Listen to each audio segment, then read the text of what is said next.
Hello, fabulous friends and fans. Welcome to another episode of Nadiya Shah Productions. I am your host, Nadiya Shah. Thank you so much for being here. Well, I am at the SOTA conference and I just feel like a kid in a candy store because I'm running into all these really amazing astrologers, some of whom I have read for years, whose work I have loved. And not only that, but I get to yank them and get to share them with you and celebrate them with you. So this is truly such a treat for me, this whole experience. And today is definitely right up there on top of the list. Today we have Kelly Surtees. And Kelly, I have been familiar with her work for years. She writes beautifully. She has written horoscopes for Yasmin Boland's gorgeous site, Moonology. And her writing always takes on this quality of being positive and hopeful, but also reflective. And when she writes for other astrologers, she's also really honest about herself and her own experiences. So it is really such a treat for me today to celebrate with you Kelly Surtees. Welcome, Kelly. Thanks, Nadia. How did you get your start in astrology? Oh gosh, I first started learning about astrology when I was about 11 or 12 years old. Very independent of my family. I had, I guess, a very normal family upbringing. Back in Australia, the teenage girl magazines, Dolly and Girlfriend, and they'd have these profiles about fire signs and earth signs and air signs and what, and I just wanted to know more. Probably because I was already love-struck about some guy at that time and wanted to know how we were compatible. Oh, so, it's always love. being a Pisces, most decisions in my life. But that love and the mystical aspect of Pisces, like it just really came together beautifully with the love of astrology. It really did. And one thing I love about astrology is that it's like a vehicle to connecting with a form of divinity. I feel very privileged that in my work today, it's like magic. It's very blissful, working with clients, writing horoscopes, writing astrology feature articles. What about writing? Because that's how so many people know you as a writer. Yeah, I love, and it's funny because it took me a long time to recognize that I was a writer. I just thought, I'm just an astrologer and I talk about planets all the time. But actually, the main vehicle has for many, many years been writing.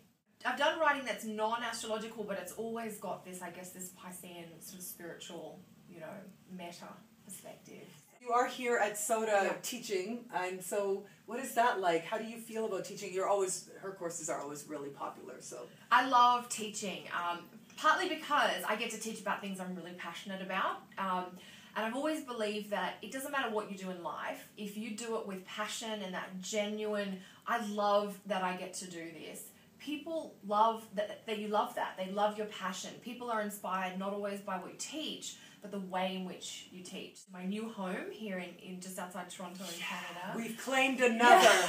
There you go. Yes, you Us have. Canadians have claimed another. Big aspect. So but this is a great. This is the type of person that's very welcome in Canada. Yeah. I think. I've had lots of reflections about the energy of Canada as a country and the energy of Australia as a country, and they are different. Australia is a Sun conjunct Saturn country, and Canada is a Sun conjunct Uranus country. So the energy's different. Very good for astrology. Yes, Canada's very diverse, and even in their astrological communities, Canada's got groups all over the country, whereas in Australia there's a real structure and a real hierarchy, and there's a real sort of order to it. I'm very proud of what my students do. I feel like I'm a new moon person, so my chart has a very sort of that darker energy where the new moon is the seed planting time.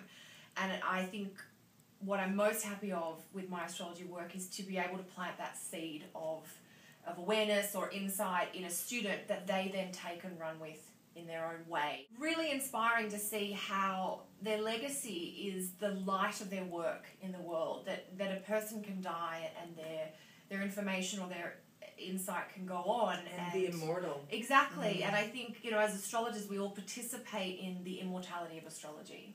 Oh, absolutely. Yeah. We are ambassadors of this amazing tradition. And I've often described it like that. It is it's almost like a humble kind of devotion or discipleship to, the planets or the art and the science and the magic of astrology. Well, thank you for sharing some of that magic with us in my audience. Thank you. Thank you. Thanks, Nadia. Oh, Kelly Surtees. It's Kelly Surtees. I've been reading Kelly Surtees for so many years, so this is such a thrill for me. Thank you. And thank you so much much for celebrating Kelly Surtees with me in this moment. Until we connect again, take care.